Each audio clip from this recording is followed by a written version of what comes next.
नमस्कार दोस्तों, मैं हूं डॉक्टर सुरेंद्र वर्मा। आपका अपने YouTube चैनल पर स्वागत करता हूं। दोस्तों, आज हम बात करेंगे कि हम ये कैसे डिफरेंशिएट करें कि किसी को ये सीजनल फ्लू हुआ है, यानी साधारण सर्दी जुकाम बुखार हुआ है, या ये कोरोना के कारण है, या एक आम व्यक्ति कैसे ये पहचान सकता है कि उसको होने वाले सिम्टम साधारण सर्दी जुकाम के हैं कि कोरोना के। तो आइए इस वीडियो में इसके बारे में आज चर्चा करेंगे। और जो दर्शक नए हैं उनसे रिक्वेस्ट है कि मेरे इस चैनल को सब्सक्राइब करें और वीडियो को लास्ट तक देखें। दोस्तों, हम कोरोना के लक्षणों को दो स्टेजेस में बांट सकते हैं। पहली स्टेज 1 या फेस 1, जिसको हम इंक्यूबेशन पीरियड कहते हैं, वह होती है। इसमें क्या होता है कि जब कोई व्यक्ति किसी कोरोना पेशेंट के या कोरोना वायरस के कॉन्टैक्ट में आता है और वो वायरस उसके शरीर में एंटर कर जाता है, और एंटर करने से लेकर उसके शरीर में पहला लक्षण आने तक बीच की जो अवस्था होती है उसको हम इंक्यूबेशन पीरियड कहते हैं। यह साधारण तौर पर 2 दिन से लेकर 14 दिन तक का हो सकता है, लेकिन आमतौर पर चौथे या 5वें दिन मरीज को कुछ न कुछ लक्षण प्रकट होने शुरू हो जाते हैं, जैसे कि हल्का सा बुखार होना, जुकाम होना, गले में थोड़ी सी खराश होना या हल्की सी खांसी होना। ये चौथे या 5वें दिन ये इसके लक्षण आने शुरू हो जाते हैं। इसी को हम इंक्यूबेशन पीरियड कहते हैं। जिस दिन हमें पहला लक्षण दिखाई दिया, चाहे वह खांसी हो, चाहे बुखार हो या जुकाम हो, उसको हम डे 1 काउंट करेंगे। इसके बाद कई मरीजों को अगले 3-4 दिन तक कुछ भी नहीं होता है, यानी पहले दिन उसको हल्का सा बुखार हुआ, उसके बाद उसको कोई निशानी नहीं है, और छठे या 7वें दिन मरीज कहता है कि मुझे दोबारा से बुखार हो गया है। तो दोस्तों, यहाँ से स्टेज 2 शुरू होती है, जो कि ज़्यादा क्रिटिकल होती है। इसी को ही समझने की जरूरत है। जैसे कि मैंने पहले बताया कि स्टेज 1 में मरीज को 1 या 2 दिन थोड़े से सिम्टम रहते हैं, माइल्ड सिम्टम रहते हैं। जैसे उसको हल्का सा बुखार हुआ या जुकाम हुआ तो उसने थोड़ा बहुत क्रोसिन की गोली खा ली या किसी डॉक्टर से दवाई लेके 1-2 खुराक खा ली, लेकिन उसके बाद वो ठीक हो गया और वो घूमने फिरने लग गया और बाहर जाकर ठंडा पानी या कोल्ड ड्रिंक का सेवन भी करने लग गया। इस तरह से उसने लापरवाही करनी शुरू कर दी, जो कि आगे जाके उसके लिए घातक होती है। क्योंकि इन दिनों में जो पहले जो स्टेजेस होती हैं, इन दिनों में जो कोरोना वायरस है अपने आप को रेप्लिकेट करता है, अपनी जनसंख्या बढ़ाता है, और ये 4-5 दिन इसके सिम्टम दबे रह जाते हैं। उसके बाद शुरू होती है दूसरी स्टेज, जो कि छठे या 7वें दिन शुरू होती है। इसमें मरीज को क्या होता है कि छठे दिन मरीज आके दोबारा बोलता है कि मुझे थोड़ा सा बुखार और जुकाम हो गया है, लेकिन साथ में खांसी भी शुरू हो गई है और साथ में सांस लेने में परेशानी आने लगी है।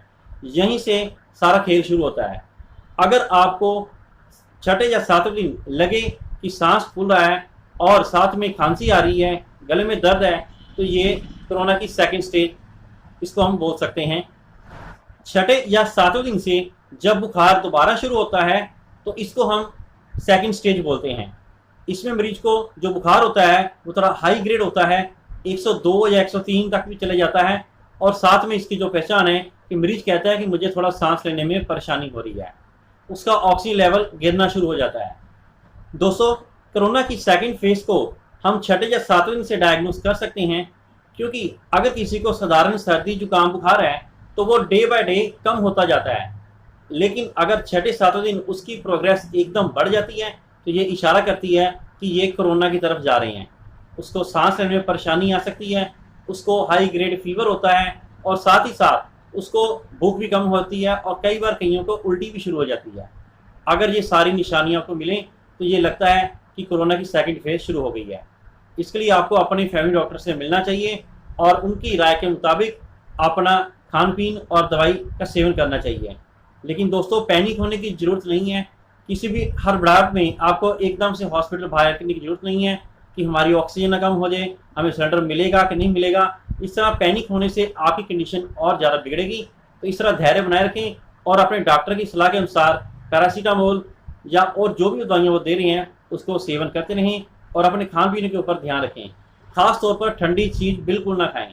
ठंडी चीज़ खाने से आपका गला खराब हो सकता है, जो कि आगे जाके और सांस लेने में परेशानी पैदा कर सकता है, क्योंकि ठंडी चीज़ खाने से आपके टॉन्सिल बढ़ जाएंगे और आपको खाने पीने में परेशानी आएगी, और उसके साथ ही जुकाम भी बढ़ सकता है, क्योंकि ठंडी चीज़ खाने से सर्दी जुकाम बढ़ेगा ही। तो इस तरह जो भी सेवन करना है, चाहे डाइट हो चाहे दवाई हो, वो अपने डॉक्टर की सलाह के अनुसार ही करें, और अपने दवाई का सेवन ना तो करें और ना ही डॉक्टर की मर्जी के बिना उस दवाई का करना छोड़ें। दोस्तों, अगर आप चाहें तो डे 1 से ही आप अलर्ट होकर, सतर्क होकर अपने को पहचान सकते हैं कि आपके सिम्टम किस ओर जा रहे हैं। जैसे कि अगर आप अपना ऑक्सीजन लेवल चेक करते रहें, अगर आपके पास ऑक्सीमीटर है तो सबसे अच्छा है कि अगर किसी भी स्टेज में अगर 94 से ऑक्सीजन लेवल नीचे जा रहा है तो ये एक क्रिटिकल कंडीशन हो सकती है। अगर आपके पास ऑक्सीमीटर नहीं है तो आप अपनी लंग कैपेसिटी को अपनी सांस रोकने की कैपेसिटी से जान सकते हैं। अगर आप नॉर्मल तौर पर 30 सेकंड या इससे ऊपर अपनी सांस को रोक सकते हैं आसानी से, तो आपको घबराने की जरूरत नहीं है। अगर आपको लगे कि ये आप सांस छोड़ने की कैपेसिटी को 30 सेकंड से कम कर रहे हैं, यानी पहले दिन 30 थी, उसके बाद 25 और उसके बाद 20 होनी शुरू हो गई, तो ये एक खतरनाक सिम्टम है। इसको नज़रअंदाज नहीं करना चाहिए और तुरंत ही हमें अपने डॉक्टर की सहायता लेनी चाहिए। तो इन दो बातों का अगर आप ख्याल रखेंगे तो आप बड़ी आसानी से कोरोना के सिम्टम के बारे में और साधारण सर्दी जुकाम के बारे में आसानी से डिफरेंशिएट कर सकते हैं। क्योंकि साधारण सर्दी जुकाम बुखार होने पर कभी भी आपको सांस नहीं फूलेगा और दूसरा आपका ऑक्सीजन लेवल उसमें कभी भी कम नहीं होता है। तो इस तरह से दोस्तों आप आसानी से इसको पहचान सकते हैं कि आपको साधारण सर्दी जुकाम बुखार है या कोरोना के सिम्टम है। तो दोस्तों, ये था वीडियो। आशा करता हूँ आपको पसंद आया होगा। इस जानकारी को आप अपने फ्रेंड सर्कल के साथ ज़्यादा शेयर करें और मेरे इस चैनल को सब्सक्राइब करें। Thank you.